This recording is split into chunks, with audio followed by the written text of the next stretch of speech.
Que, a ver, ya estamos en vivo. ¿Qué tal? Buenas noches a todos. Vamos a iniciar un curso de materialismo histórico con este texto olvidado de Franz Mehring, que fue uno de los aliados de Rosa Luxemburgo en su época y que pues pudiéramos considerarlo también dentro de esta tradición clásica de textos que no han sido muy revisados o que están ahí olvidados. Afortunadamente, los compañeros de Uno en Dos, una editorial de España, me parece, están reeditando los textos de pasado y presente, que fueron, si no me equivoco, casi 100 libros, y entre ellos se incluye del materialismo, sobre el materialismo histórico de Franz Mehring, que es uno de esos textos que debe ser revisado, porque hay muchas tergiversaciones de qué es el materialismo histórico, o simplemente pues ya no se utiliza como un método, ¿no?, de análisis para entender nuestra actual sociedad. Entonces, este es el texto, lo pueden descargar directamente desde la editorial de Uno en Dos, es gratuito, está en línea. Entonces, vamos a iniciar. A nosotros nos convoca la página 22, voy a ponerlo ya en grande. A ver, ahí, la 22, de la 22, este texto, sobre el materialismo histórico, escrito en 1893 hasta la 66. Eso es lo que nos convoca a nosotros. Voy a compartir el video un momentito. Voy a compartir al grupo que tenemos en Facebook. Vamos a compartir este video en algunos grupos, ¿no? A ver qué pasa. Bueno, pues pueden poner ahí sus preguntas, comentarios. Vamos a hablar un poquito de Franz Mehring, pues lo que nos dice la introducción de este texto es que, bueno, él estuvo muy influenciado por La Salle, que recordamos pues fue criticado por Marx, pero luego él como historiador se convierte, digamos, un poco al materialismo histórico. Sin embargo, conoce bien por su calidad no solo de historiador, sino de estudioso también de estos temas, conoce bien el aspecto del materialismo histórico, ¿no? Y también de cómo actuaba la burguesía de esa época, etcétera, etcétera. Entonces, ya viendo, tiene cosas interesantes este texto, este es el índice, donde podemos ver que pues, hay una carta de Engels a Mehring, hay 3 cartas en general, 3 cartas, ¿no? Y también tiene unos textos que pudiéramos analizar y que pueden ser interesantes. Si se leen todo el libro, pues mucho mejor, ¿no? Pero nosotros en este curso o en estas charlas, vamos a llamarle charlas, porque cursos así como si uno fuera profesor y todo eso, ¿no? Vamos a llamarles charlas entre nosotros y vamos a analizar este texto. Vamos a leerlo y lo vamos a estar analizando, es lo que vamos a hacer. Entonces, vamos ya de lleno al tema. No me voy a alargar mucho, o ya me alargué, yo creo, pero vámonos al texto, ¿no? Entonces, entramos ya de lleno. Nos dice, a ver si se ve bien, si no, pues me dicen ahorita. El mundo burgués se enfrenta hoy al materialismo histórico, casi del mismo modo en que se enfrentó hace una generación al darwinismo y hace media al socialismo. Lo censura sin entenderlo. Poco a poco y con muchas dificultades ha comprendido que el darwinismo es realmente algo distinto de una teoría sobre los monos y que el socialismo, en efecto, no solo quiere repartir y poner su mano ladrona sobre los frutos de una cultura milenaria, pero el materialismo histórico todavía le resulta digno de ser cubierto con frases tan necias como baratas, con frases como, por ejemplo, el ataque de que se trata de un devaneo inventado por un par de demagogos talentosos. En efecto, y naturalmente, la investigación histórica materialista está sometida a la misma ley histórica que ella, por su parte, formula. Es un producto del desarrollo histórico. Ni siquiera el cerebro más genial habría podido inventarla en una época anterior. La historia de la humanidad solo podía revelar su secreto en un punto culminante determinado, mientras que en todos los periodos anteriores la investigación de las causas que impulsan la historia era casi imposible, porque tenían relaciones complicadas y ocultas con sus efectos. Nuestra época actual ha simplificado esas relaciones hasta tal punto que se puede resolver el enigma desde que se implantó la gran industria, es decir, por lo menos desde la paz europea de 1815 en Inglaterra. En Inglaterra ya no era un secreto para nadie que allí toda la lucha política giraba en torno a las pretensiones de poder de dos clases, la aristocracia terrateniente y la burguesía. ¿Cómo la ven? ¿Cómo la ven? Aquí podemos tocar dos puntos importantes de lo que estamos leyendo, ¿no? Si ya traen mucha experiencia en esto, pues no les va a sorprender y van a decir que es lo mismo y que es darle vueltas a un mismo tema, pues puede ser, pero si mi idea de hacer estos en vivos o estas charlas es para gente que todavía está iniciando en estos temas y que quiere, digamos, alguna guía de qué leer para aprender un poquito más, ¿no? Del tema. Todos estamos aprendiendo aquí, nadie es erudito y pues pienso que los eruditos deberían hacer mucho más, ¿no?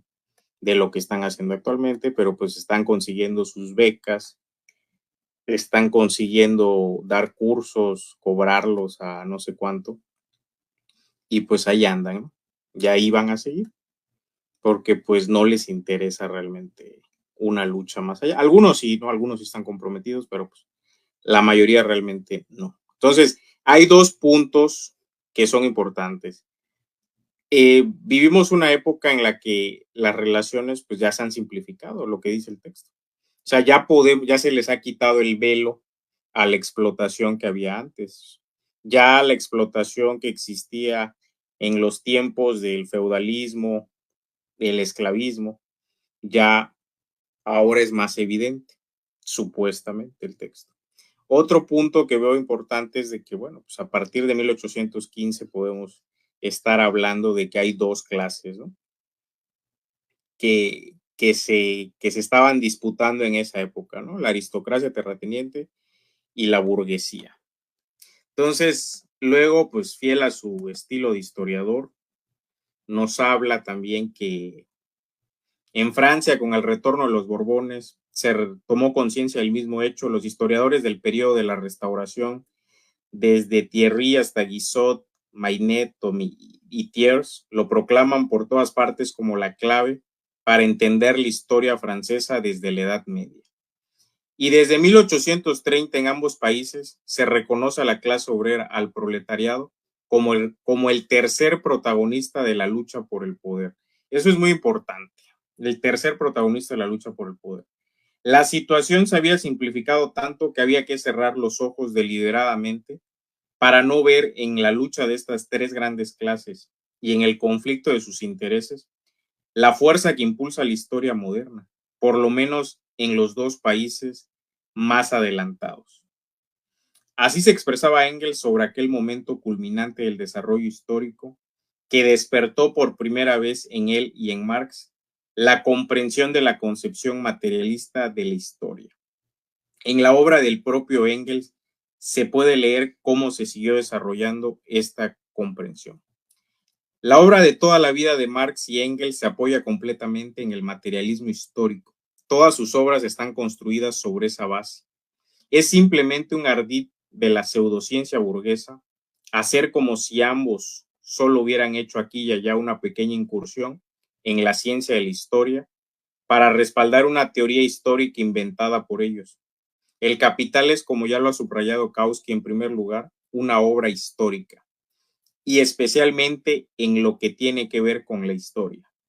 Se asemeja también a una mina llena de tesoros, que en gran parte no se han extraído aún, y del mismo modo se puede decir que las obras de Engels son incomparablemente más ricas en contenido que en volumen, que contienen muchísimo más material histórico que el que se imagina el escolasticismo académico, lo que estábamos hablando, ¿no? De los académicos, que extrae de la superficie un par de afirmaciones no comprendidas e intencionadamente malinterpretadas, y después presume mucho cuando encuentra una contradicción, entre comillas, o algo parecida en ellas.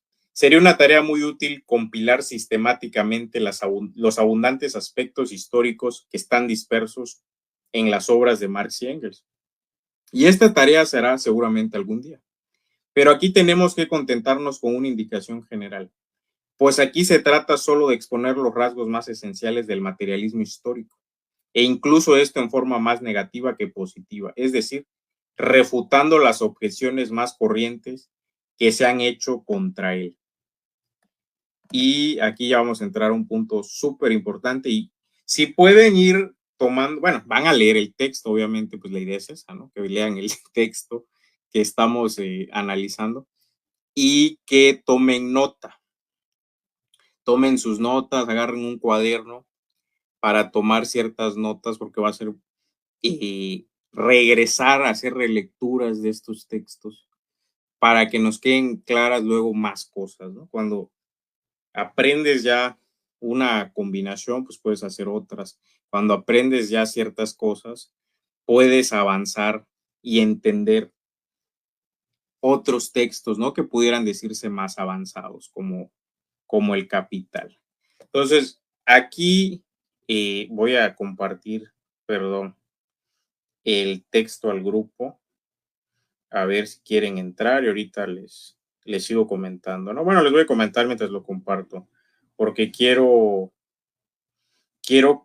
comentarles eso, ¿no? Que no es nada más leer una vez o dos veces, sino es hacer muchas relecturas sobre estos textos, hacer una vez, dos veces, tres veces, y sobre todo ya tener la capacidad de, de síntesis, ¿no? En algunos casos es mucho más importante sintetizar ciertos textos, pero la síntesis se hace ya cuando tienes un cierto nivel, ¿no? Entonces, ahorita pues no estamos haciendo síntesis, sino que vamos a la par con los textos, con las lecturas, y luego vamos con ciertos comentarios pequeños que hacemos, porque el texto, al menos a mí, me parece muy claro. Entonces, pues ya se compartió. Vamos a seguirle con la lectura. Y nos dice, Marx ha realizado la síntesis del materialismo histórico en forma tan breve como convincente en el prólogo a la contribución a la crítica de la economía política publicado en 1849. Allí dice, el resultado general al cual llegué y que una vez obtenido sirvió de hilo conductor a mis estudios, puede resumirse así.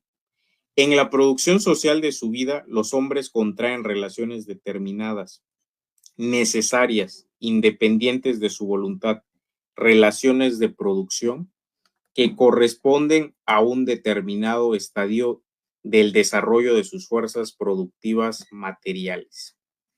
Entonces, aquí tenemos el primer punto importante.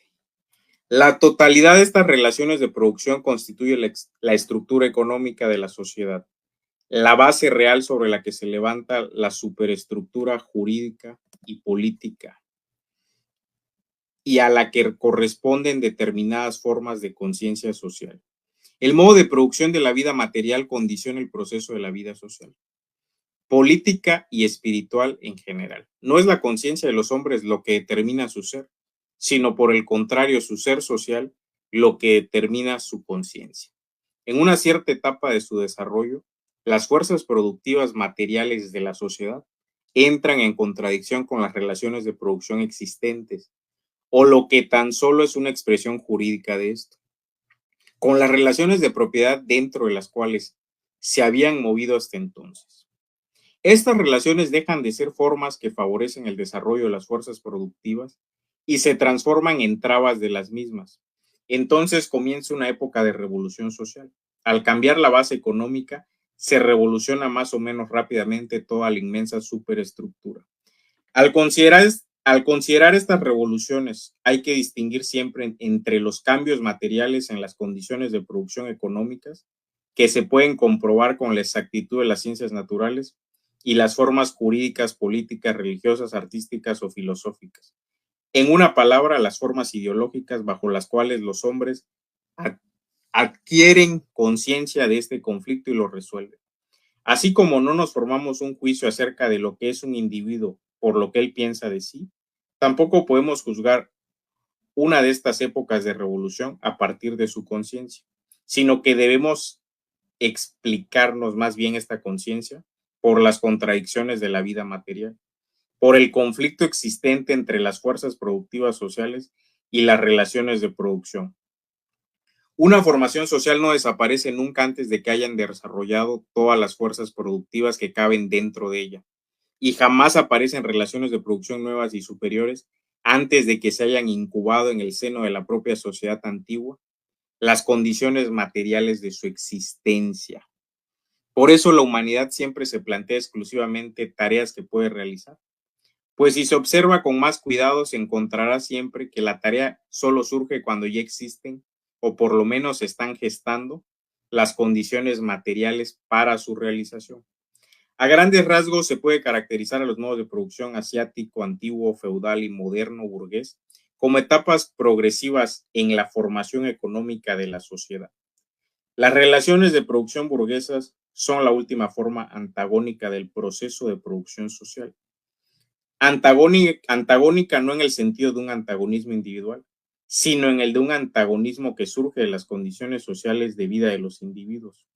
Pero las fuerzas productivas que se desarrollan en el seno de la sociedad burguesa crean al mismo tiempo las condiciones materiales para solucionar este antagonismo.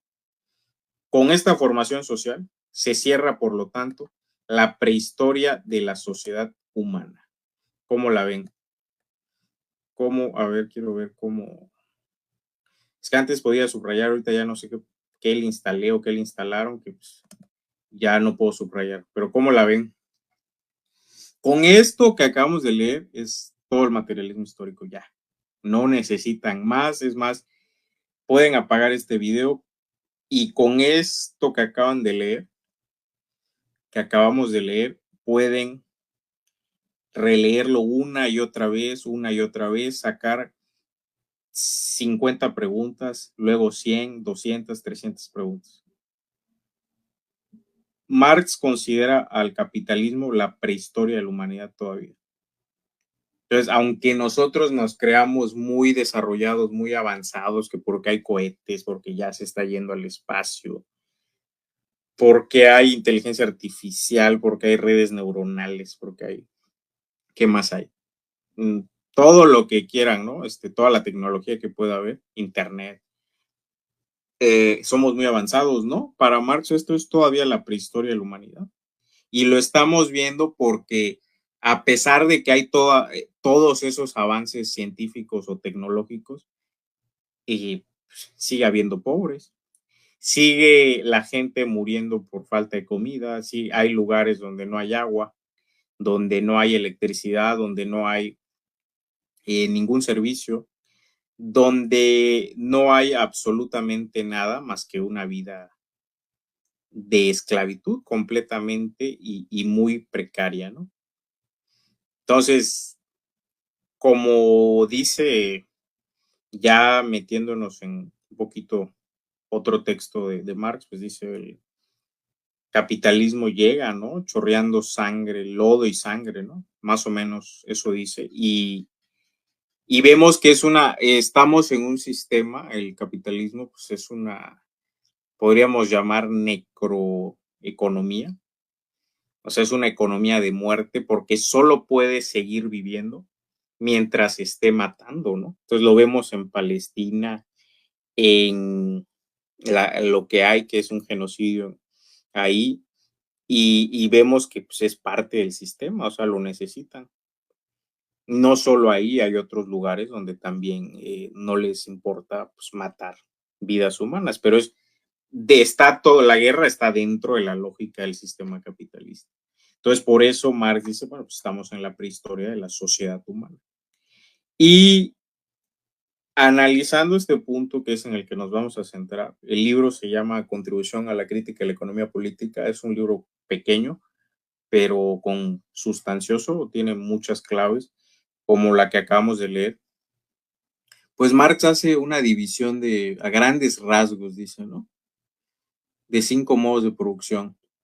Eso ya ha sido comentado, algunos de los autores lo han intentado refutar, dicen, no, pues no solo existía ese modo de producción o no necesariamente una sociedad tiene que pasar del modo de producción asiático, el esclavismo, luego al feudalismo y luego al capitalismo, sino que hubo lugares que pasaron de un modo de producción asiático al feudalismo o directamente al capitalismo.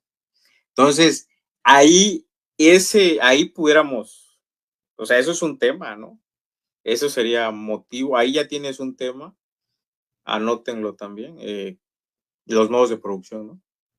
Eso es un tema importantísimo y que habría que buscar mucha más información, ¿no? Al respecto, pero ahí tienes un tema que abre, ¿no? Otro debate. Y también dentro de lo que acabamos de leer, nos dice Marx, yo creo que hay 2 o 3 claves importantes en el texto.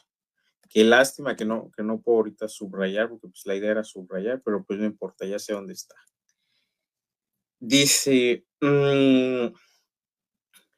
si entendemos que tenemos que producir para poder vivir, como decía Marx en la crítica al programa de Gotha, ¿no? Que las dos fuentes de riqueza es la naturaleza y el trabajo humano, ¿no? O la fuerza de trabajo. Pues eso luego vamos a entrar, vamos a ponerlo ahorita como trabajo humano, ¿no? O sea, hasta ahí vamos bien. En ese punto,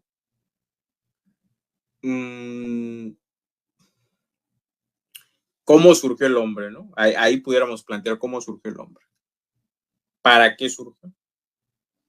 Pues no lo sabemos. ¿Por qué y para qué surgió? Esas preguntas no las tenemos. Entonces llega un punto en el que no lo sabemos, o sea, no hay manera de saberlo.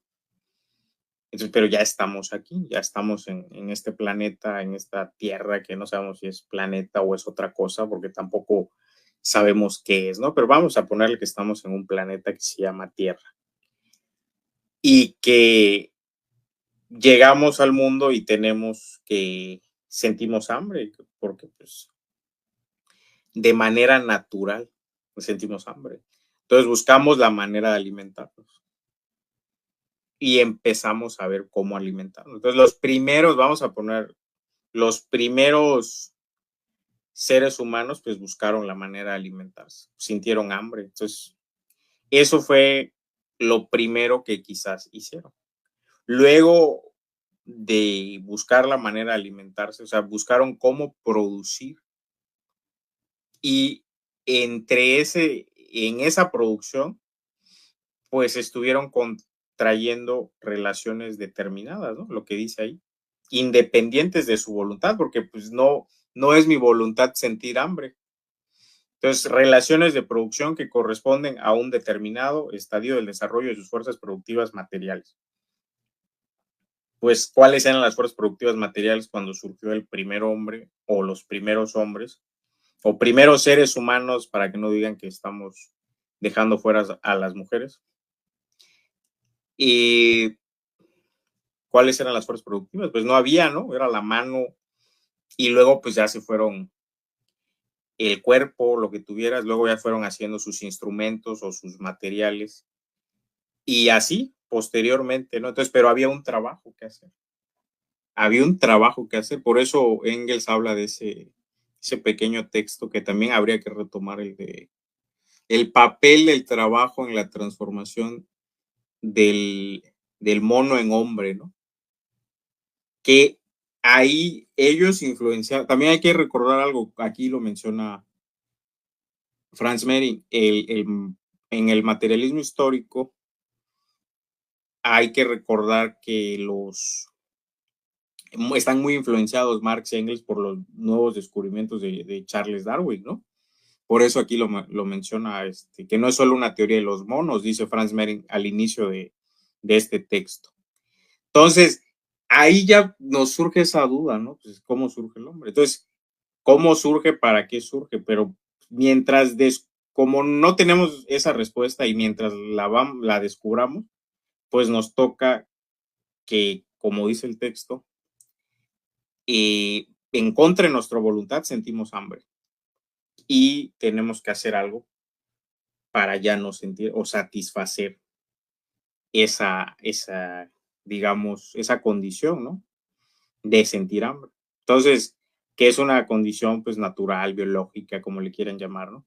Entonces, ahí, entendiendo eso, que no sabemos realmente si Darwin estaba en lo correcto o no, porque, pero era lo más avanzado Charles Darwin en esa época, ¿no?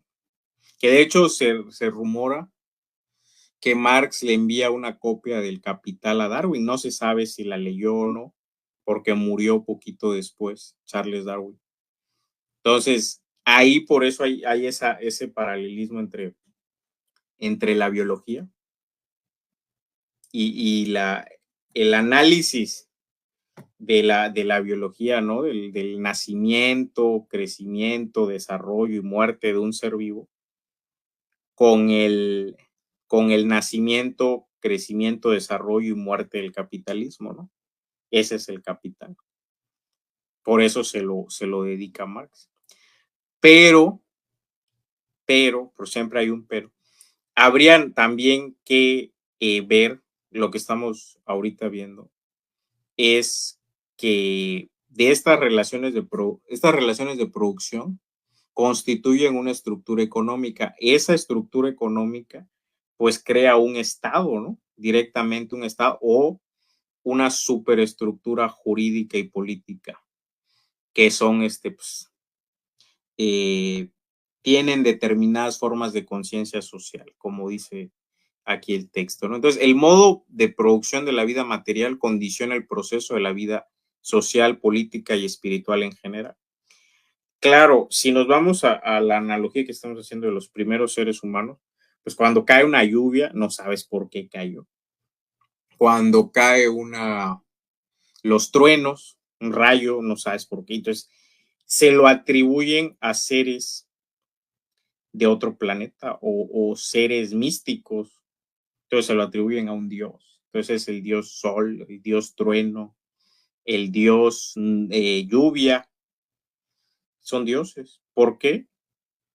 Porque no tenemos, o sea, ellos en ese momento no tienen una explicación científica para esos eventos o acontecimientos de la naturaleza.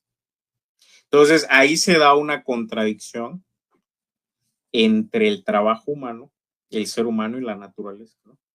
Entonces, claro, luego surge pues la filosofía. La filosofía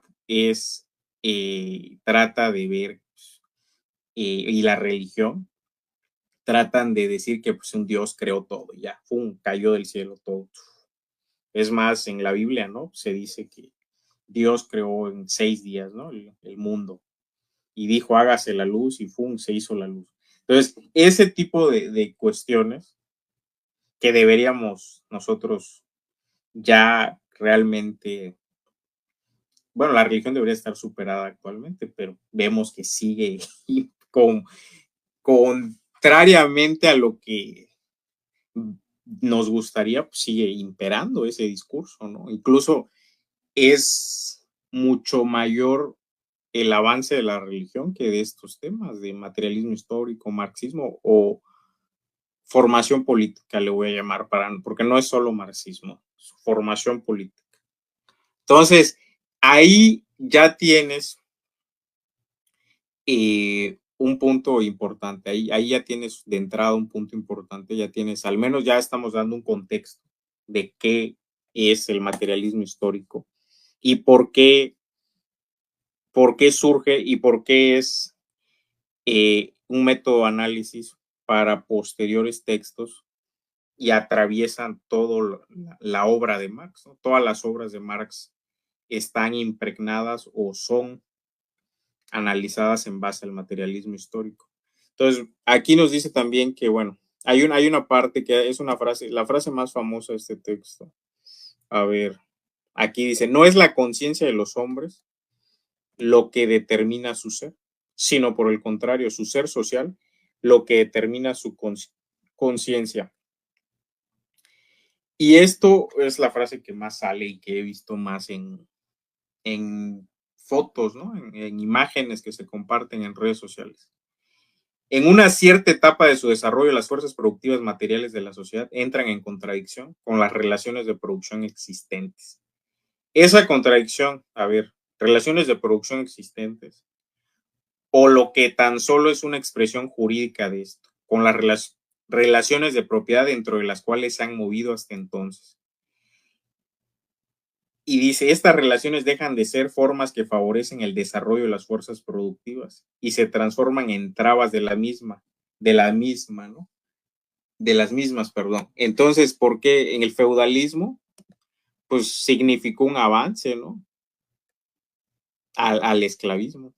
Y el capitalismo significó un avance al feudalismo.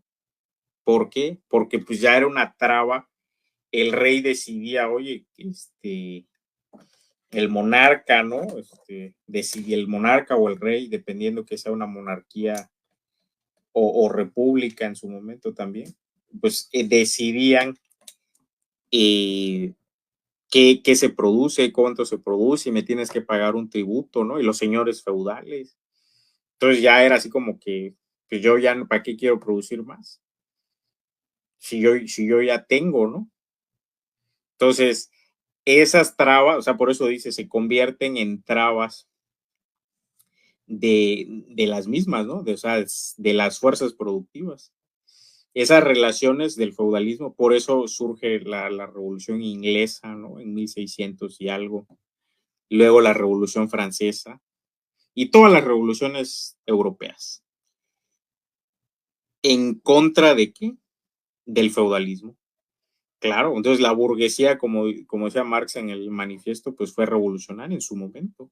También Paula Ferk lo dice en el otro texto que estamos analizando. La burguesía, pues, se fue en contra de la religión primero y luego terminó siendo aliada de la religión o utilizando la religión para volver a someter al proletariado. Entonces, dicho ya lo que estamos viendo, vamos a ver qué más nos dice Marx. A ver, dice, entonces comienza una época de revolución social, bueno, ya lo dijimos. Al cambiar la base económica se revoluciona más o menos rápidamente toda la inmensa superestructura. Dice, al considerar estas revoluciones hay que distinguir siempre entre los cambios materiales en las condiciones de producción económicas que se pueden comprobar con la exactitud de las relaciones sociales y las formas jurídico, políticas, religiosas, artísticas o filosóficas. En una palabra, las formas ideológicas bajo las cuales los hombres adquieren conciencia de este conflicto y lo resuelven. Claro, aquí Marx pues hace esa diferencia y que es quizás no es tan entendida, yo creo, no es tan entendida o se entiende de otra forma, ¿no? Porque Marx dice, bueno, hay que distinguir entre los cambios materiales en las condiciones de producción económicas y en sus formas jurídicas, políticas, religiosas, filosóficas o la ideología, ¿no? Por eso pues, hay un texto ahí que habla de la superestructura, la estructura, ¿no? Y que es como un edificio. ¿De quién es ese texto? Creo que es de Ludovico Silva, sí, creo que sí, no, si no me equivoco, ¿no? Pero habla de eso, ¿no? Entonces, le da mucho realce a eso y algunos pues han criticado esa parte, ¿no? ¿Por qué? Porque lo ven como un determinismo económico. Al final, como si Marx pensara aquí que solo las condiciones de producción económicas, pues, son las que cambian la ideología o las formas jurídicas políticas, o sea, que cambien ciertas formas políticas, jurídicas, filosóficas. Algunos dicen que no, pero lo que podemos entender es que este conflicto que se da, o sea, Marx dice, bueno, pues hay una lucha de clases, ¿no? Aquí lo está diciendo. ¿Cómo adquieren conciencia de que hay una lucha de clases y cómo lo resuelven? Y dice, así como no nos va, eso ya lo leímos. Dice, debemos explicar más bien esta conciencia por las contradicciones de la vida material, por el conflicto existente entre las fuerzas productivas sociales y las relaciones de producción. Ahí ese punto es importante. Hay un conflicto entre las fuerzas productivas sociales y las relaciones de producción. Una formación social, esto es otro punto importante, anótenlo ahí. Una formación social no desaparece nunca antes de que se hayan desarrollado todas las fuerzas productivas que caben dentro de ella y jamás aparecen relaciones de producción nuevas y superiores antes de que se hayan incubado en el seno de la propia sociedad antigua las condiciones materiales de su existencia. Aquí esto, a ver, esto lo voy a tratar de subrayar así, es que no me aparece para, no sé qué le hice, hoy sí que no sé qué le hice, más acciones, a ver, bueno, no importa, creo que sí se ve subrayado así. Esto anótenlo, subrayenlo, enmárquenlo, porque aquí creo que está una clave que luego no se entiende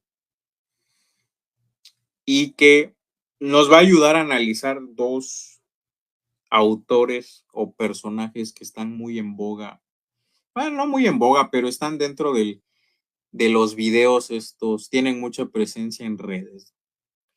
Dice, una formación social no desaparece nunca antes de que se hayan desarrollado todas las fuerzas productivas que caben dentro de ella. Formación social, fuerzas productivas, relaciones de producción y condiciones materiales. Esas cuatro frases. Vamos a sacarlas, ¿no? O sea, vamos a tratar de extraerlas, ¿no? Fuerzas productivas, pues podemos entender que son eh, los avances tecnológicos, científicos, las mejores herramientas, maquinaria que se va creando, ¿no? Son las fuerzas productivas, ¿no?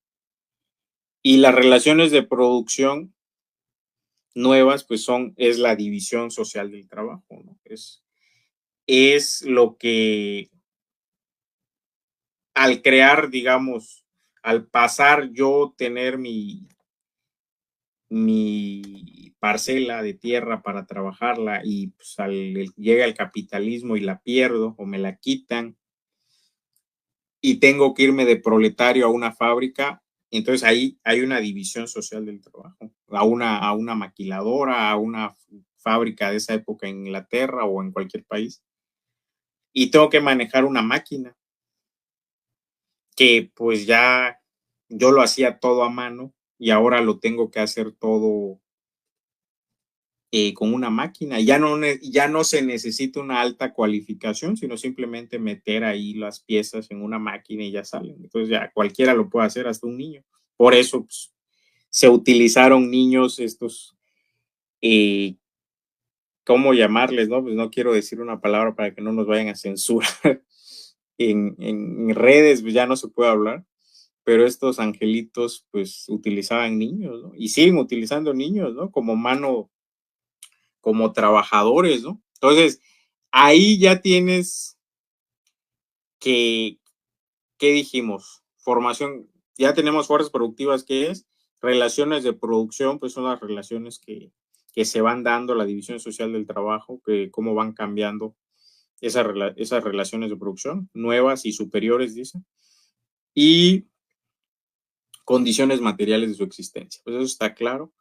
Y una formación social, dice, no desaparece nunca antes de que se hayan desarrollado todas las fuerzas productivas. La pregunta actual ahorita sería, si queremos llegar, por ejemplo, si queremos hacer una revolución social, vamos a poner una revolución social, porque ya ponerle, algunos le van a llamar revolución socialista, otros revolución comunista, pero yo le voy a poner revolución social, yo le voy a llamar así revolución social, pero cada quien le puede llamar como quiera. Si queremos hacer eso actualmente, una revolución social, pues la formación social dice que no desaparece hasta que no se hayan desarrollado todas las fuerzas productivas. La pregunta es, ¿ya se desarrollaron todas las fuerzas productivas en el capitalismo? ¿Sí o no? A ver, pues ustedes nos van a contestar, ustedes nos van a decir cuando vean el video qué fue lo que pasó, si ya se desarrollaron o no. A mí me surge esa pregunta y yo creo que a varios, pues, si leen este texto y lo hacen de la forma en la que lo estamos haciendo ahorita para tratar de extraer algunas preguntas, pues cada quien buscará, por eso les dije, anoten, tengan ahí su libreta a la mano y buscará respuestas a esa pregunta, porque es parte de un viejo debate, ¿no? Que se da el socialismo en un solo país o no. Entonces, ya luego entraremos a eso, no les adelanto más. Y dice, no aparecen, jamás aparecen relaciones de producción nuevas y superiores antes de que se hayan incubado en el seno de la propia sociedad antigua las condiciones materiales de su existencia. Entonces, para que exista o estén incubándose relaciones de producción nuevas, pueden pasar siglos, ¿no? Así pasó con la burguesía y el capitalismo. O sea, estuvieron construyendo durante siglos su dominación, para ponerlo en otros términos, ¿no? Y por eso se enfrentaron al feudalismo, a los señores feudales, a la nobleza, a la religión, a la iglesia. Entonces, ya hubo esa lucha y por eso Paula Fer tiene un texto, creo que es en el derecho a la pereza viene, que también el domingo lo vamos a leer también. Dice que, bueno, pues la Revolución Francesa seguían trabajando todos 12 horas. Entonces, ¿qué revolución hubo? Para los trabajadores, no, sino simplemente, si lo vemos desde el punto de vista del materialismo histórico, pues era cambiar una élite por otra élite. Eso fue la mayoría de las revoluciones de independencia, eso fueron. Pero Marx dice que eso es un paso necesario. Y ahí pudiéramos nosotros hacer una referencia a otro texto, el discurso sobre el libre cambio de 1845, o sea, es de los primeros escritos de Marx. Es un texto corto, búsquenlo, está en internet, también búsquenlo, porque ahí Marx dice, bueno, pues en las dos estaban ahí hablando de que si el libre cambio era positivo o negativo para un pueblo, y en esos debates, pues Marx le toca intervenir y dice, bueno, el proteccionismo o libre cambio.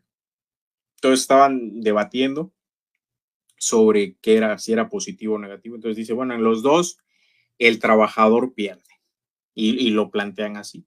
Claro que había intereses distintos, entonces se enfrentaban ahí los terratenientes con los industriales, ¿no? Con el capital industrial. Entonces se enfrentan en esa lucha y por eso surge ese discurso sobre el libre cambio. Y Marx al final se decanta en el último párrafo de su, de su discurso dice, bueno, me decanto por el libre cambio solo porque eso ayuda a que aumenten las contradicciones, trabajo asalariado y capital dentro de una sociedad. Entonces, a eso nos referimos con que en este texto, pues lo que nos está diciendo Marx es que el desarrollo de fuerzas productivas va a traer obviamente relaciones de producción nuevas y que hasta que no se hayan incubado, pues no se va a cambiar la sociedad. Esa sería la conclusión que está diciendo Marx ahí, en ese texto que acabamos de leer. Y que también ese pequeñito texto ha sido motivo de grandes debates teóricos posteriores y actuales. Hasta la actualidad no hay una respuesta acertada, ¿no? A ese planteamiento. O sea, ¿hasta qué punto se tienen que desarrollar? Esa sería otra pregunta. Las fuerzas productivas para cambiar de formación social, ¿no? O poder superar el sistema capitalista. Entonces, ahí vamos a seguir analizando el texto ya de manera más con ojo crítico. Dice, por eso la humanidad siempre se plantea exclusivamente tareas que se puede realizar. Pues si se observa con más cuidado, se encontrará siempre que la tarea solo surge cuando ya existen o por lo menos se están gestando las condiciones materiales para su realización. ¿Qué quiere decir eso que acabamos de leer? Pues ya, a ver, ¿por qué no existían celulares en 1500? ¿Por qué no existían las redes sociales en el 1200, en el feudalismo, el esclavismo? Porque las relaciones de producción, las fuerzas productivas, o sea, se tenía que desarrollar. ¿Para qué? ¿O por qué? Bueno, porque estamos en el punto en el que el comercio se va extendiendo, se va expandiendo y se requieren nuevos, como en el texto de trabajo asalariado de capital, nuevos mercados. Tienes que producir más rápido y mejor y más barato que tu competencia, otros capitalistas. Entonces por esa lógica se van creando nuevas maquinarias, nueva tecnología. No se crea para el bienestar del ser humano. Entonces hay cosas completamente innecesarias y aunque a nosotros nos parezcan muy necesarias, hay cosas que son completamente innecesarias. O sea, realmente los antiguos pues trabajaban 2 horas, 3 horas. Con eso se alimentaban y se acostaban a las 6 de la tarde, 7 de la tarde y platicaban un rato hasta las 8 quizás y listo. Al día siguiente otra vez y tenían mucho tiempo libre para convivir con su familia. Eso lo explica Engels en la situación de la clase obrera en Inglaterra. Es en el primero o segundo capítulo. Lo explica, pero así milimétrico, ¿no? Aquí nada más yo lo estoy tocando a grandes rasgos de cómo era la vida de los anteriores proletarios, que no eran proletarios en esa época porque tenían su parcela, tenían una casa grande, tenían extensiones de tierra todos, como las películas, ¿no? Vemos películas de esa época, pues, todos tenían su granja, ¿no? Y sus animales, podían sembrar, tenían su huerto. Entonces, no les motivaba a irse a una fábrica a trabajar por un salario en el que solo puedes comprar dos huevos y un poquito de comida cuando tú tenías más. Pero ese proceso de proletarización y que luego hizo que vivieran hacinados los obreros ingleses y todos los obreros, y en el mundo, pues ese proceso se está dando, ¿no? O sea, se está, como dice el texto de Jorge Veraza, ¿no? Pues el capital somete la vida, somete todo, ¿no? Las relaciones, y entonces va sometiendo, pero a la vez que va sometiendo te va degradando, proletarizando más y más y más y más. Entonces ya llega un punto en el que surgen, tienen que surgir nuevas tecnologías, nuevas fuerzas productivas, que es lo que está aquí planteando Marx, ¿no? Entonces, cuando dicen, no, es que ¿por qué utilizas iPhone? Pues, ¿qué chingado voy a utilizar? O sea, ¿por qué utilizas celular? Pues es que, o sea, ¿por qué utilizas computadora?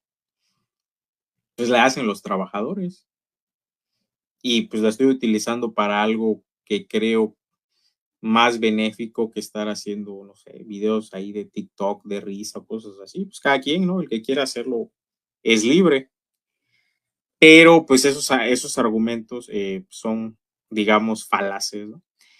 Y a ver, vamos a seguir con la lectura, ¿no? Ya nos alargamos un poquito, pero no importa.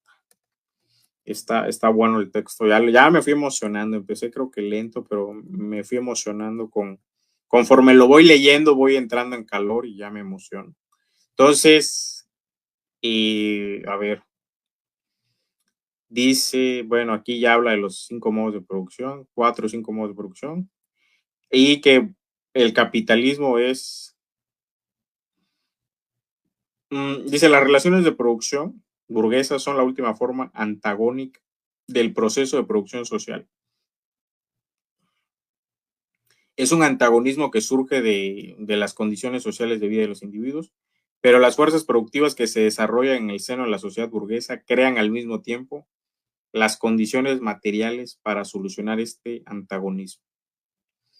Con esta formación social se cierra, por lo tanto, la prehistoria de la sociedad humana. Eso ya lo leímos. Dice, con estas pocas palabras se explica la ley que mueve la historia humana con una profundidad transparente y una claridad acabada que no encuentran su igual en toda la literatura. Y hay que ser realmente docente de filosofía en la buena ciudad mercantil de Leipzig para encontrar aquí, como lo hace el señor Paul Bar, palabras, imágenes poco precisas. Formulaciones muy vagas, recomendadas con imágenes sobre la estética y la dinámica sociales.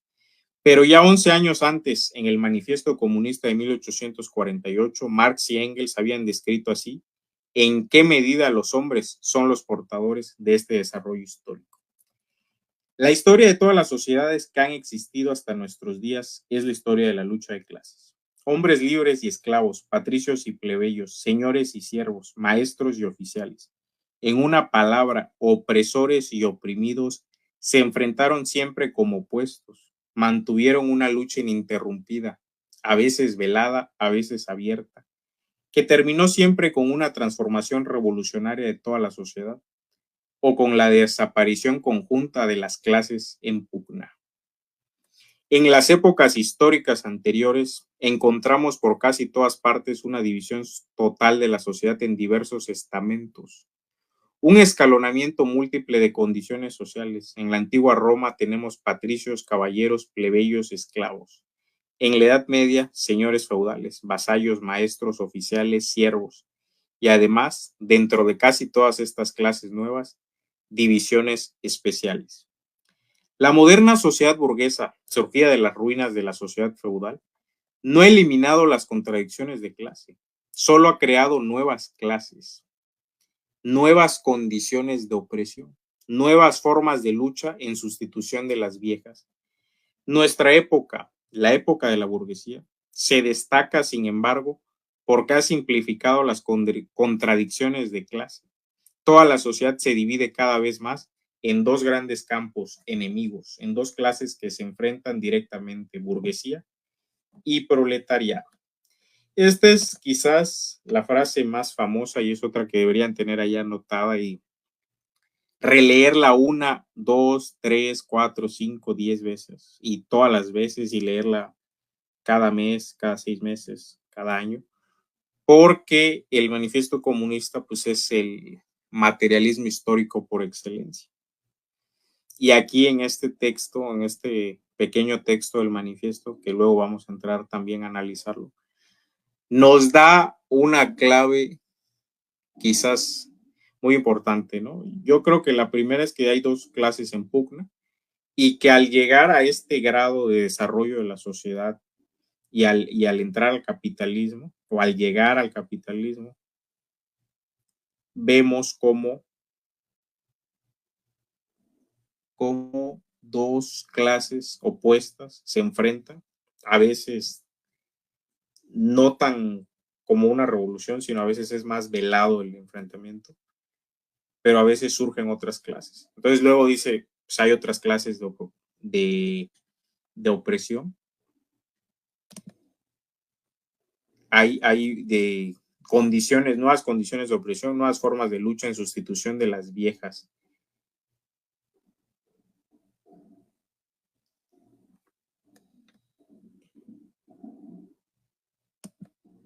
Entonces, tenemos aquí, a ver, una disculpa, es que estoy escuchando algo por allá, entonces me distraje con el ruido, perdón. Luego dice, viene la famosa descripción de cómo la burguesía por un lado, el proletariado por otro, deben desarrollarse de acuerdo con sus condiciones de existencia históricas. Una descripción que en el interín ha superado brillantemente la prueba de casi medio siglo, pleno de las más inauditas transformaciones. Y a continuación la demostración de por qué y cómo el proletariado triunfará sobre la burguesía. Al eliminar las antiguas condiciones de producción, el proletariado elimina las contradicciones de clase, las clases en general y con ello su propia dominación como clase. En lugar de la antigua sociedad burguesa, con sus clases y contradicciones de clase, aparece una asociación en el cual el desarrollo libre de cada uno es la condición para el desarrollo libre de todos. Y de las palabras que Engels pronunciara ante la tumba de su amigo, citemos aún las siguientes. Así como Darwin descubrió la ley del desarrollo de la naturaleza orgánica, lo que habíamos dicho hace rato, del mismo modo descubrió Marx la ley del desarrollo de la historia humana. El hecho tan sencillo, pero encubierto hasta ahora bajo una proliferación de ideologías, de que los hombres deben ante todo comer, beber, tener un techo y vestirse antes de practicar la política, la ciencia, el arte, la religión, que por tanto la producción de los medios materiales inmediatos para la subsistencia y con ello el grado de desarrollo económico alcanzado en cada caso por un pueblo o en un determinado periodo, constituye la base a partir de la cual se desarrollan las instituciones del Estado. Las concepciones jurídicas, el arte e incluso las representaciones religiosas de los hombres, y con arreglo a la cual deben por tanto explicarse, y no al revés, como hasta entonces se había venido haciendo. Entonces, aquí que nos dice Engels, dice que, bueno, pues lo que dijimos hace rato, no lo voy a repetir, la cuestión de Darwin y Marx. Ciertamente un hecho sencillo en el sentido de Luigi Feuerbach, quien afirmaba constituye un carácter específico de un filósofo el hecho de no ser un profesor de filosofía. Las verdades más simples son precisamente aquellas que el hombre descubre siempre en último lugar. Feuerbach fue el nexo entre Hegel y Marx, pero la miseria de las condiciones alemanas lo dejó a mitad de camino. Consideraba aún que el descubrimiento de verdades es un proceso puramente ideológico. No fue así, como Marx y Engels descubrieron el materialismo histórico. Y afirmar de manera irresponsable que este es un producto de sus mentes resultaría tan injusto como formular tal afirmación de manera injuriosa. Pues en todo caso se trataría de explicar bien intencionadamente a la concepción materialista de la historia como un mero producto de la mente. La verdadera gloria de Marx y Engels consiste en haber proporcionado junto con el materialismo histórico mismo la prueba más contundente de su exactitud. Ellos no solo conocían la filosofía alemana como Feuerbach, sino también a la Revolución Francesa y a la industria inglesa. Resolvieron el enigma de la historia de la humanidad en un momento en que la tarea de la humanidad apenas había sido planteada, lo que dijimos hace rato, ¿no? En que las condiciones materiales para su solución se encontraban aún en camino, en el proceso de su desarrollo. Y dieron pruebas de ser pensadores de primer rango, en la medida en que casi 150 años atrás reconocieron ya a partir de huellas relativamente débiles lo que la ciencia burguesa de todos los pueblos ni siquiera es capaz de comprender a partir de una inmensa profusión de los testimonios más contundentes, vislumbrándolo a lo sumo aquí y allá. A ver, vamos, ¿cómo vamos de tiempo? Estamos llegando a la hora, ¿eh? Pues si quieren ahí poner sus comentarios, pónganlos. Creo que no se ven aquí en StreamYard, por eso luego transmito por YouTube, porque ahí sí se ven, sí puedo poner los comentarios. Déjenme ver si hay algún comentario en aquí en, ¿cómo se llama? En Facebook. Si hay un comentario, pero no veo. Buenas, ya. Bueno, solo un saludo. Pues un saludo a nuestro Antonio Valencia, nuestro amigo, que está ahí. Pues aquí estamos, señores. Ya estamos llegando a la hora. Vamos a ver dónde nos quedamos. Dice, ya no veo en dónde nos estamos quedando. A ver qué página es. Déjenme ver, la 26. Pues nos vamos a quedar aquí. Ya estamos llegando a la hora. Yo creo que videos de una hora están bien. Y ahí vamos a cerrar. Nos quedamos aquí la próxima iniciamos aquí en el citaremos. Nos la vamos a ir llevando leve. Hoy fue una explicación larga. Quizás larga porque el texto de Marx lo ameritaba, pero ya en las otras yo creo que sí vamos a entrar un poquito más rápido. ¿Qué les puedo decir ya para cerrar? Estamos ya en la hora. Que acercarnos al materialismo histórico, pues es acercarnos a los textos, ¿no?, de Marx. Y el materialismo histórico, pues es como produzco, ¿no? Primero produzco, como diría Descartes, ¿no? Pienso, luego existo. Aquí sería produzco y luego existo. Así, para cerrar de una forma filosófica, esa sería la conclusión. Y ese sería el punto en el que nosotros tendríamos que plantearnos, oye, ¿está bien? O es ya ni siquiera en un punto moral, ¿no? Ético, moral, sino es correcto trabajar 12 horas para comprar un plato de comida, para pagar una deuda de Infonavit, para pagar una casa pequeña en el banco durante 30 años, 20, 30 años. Es correcto no poder ver a tu familia por tener que trabajar. Es correcto perder tu salud por tener que trabajar cada vez más y más. Eso hacían las sociedades antiguas. Si lo vemos, pues las primeras sociedades no lo hacían, o sea, no estaban locos. Y en el capitalismo, pues, se quiere romantizar luego la explotación, ¿no? Y ponen a gente, eso también lo quiero comentar, videos y fotos en Facebook, sobre todo las he visto, de alguien que no tiene una pierna o un brazo y está trabajando de Uber o vendiendo, llevando comida y todo eso, o sea, romantizando la explotación cuando esa persona, pues, claramente está haciéndolo porque, pues, el sistema te obliga, ¿no?, a hacerlo, ¿no?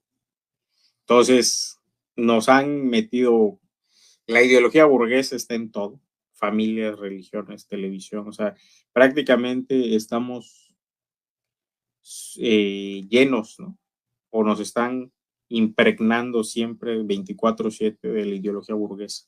Y aquí lo que se trata de desmontar con el materialismo histórico, pues es esa ideología burguesa, ¿no? Esa famosa contradicción entre idealismo y materialismo de Feuerbach y Marx, que luego pues ya las vamos a ver un poquito más a detalle. Bueno, pues les mando un abrazo a los que nos vieron, a los que nos van a ver por diferido, pues este video lo vamos a subir a YouTube. Pues les pedimos, ¿no?, que nos acompañen, que se sumen, que vamos a seguir haciendo estas lecturas para aclararnos a nosotros mismos y poder también, pues si en alguna forma ayudamos a los demás, seguirlo haciendo. Entonces, pues un saludo, un abrazo y vamos a seguir leyendo, que es lo que más nos queda, ¿no? Es lo que quizás lo más importante en estos momentos para luego tener una acción política más, eh, con una mayor, el ejército obrero consciente, como dice aquí el texto que tengo ahí abajo, es eso, ¿no? Lo que decía Lenin en el quehacer, pues, o sea, somos un movimiento consciente o un movimiento inconsciente, ¿no? O sea, queremos salir solamente sin ninguna idea, sin entender cómo funciona el sistema capitalista, sin entender de dónde vienen las ideas filosóficas, sin entender qué es el materialismo, el idealismo, pues nos van a convencer y a ganar la batalla pues, en el primer round. Entonces, pues, primero hay que formarnos, prepararnos para cuando salgamos tener argumentos y dar la batalla, dar la lucha consciente, ¿no? Entonces, pues ya, ahí se los dejo, amigos. Les mando un abrazo y pues, nos estamos viendo. Te voy a checar qué pinche ruido hay por allá y no, es que vienen lluvias fuertes y por eso pues, se están moviendo ahí algunos árboles que tengo. Pues un abrazo, nos vemos.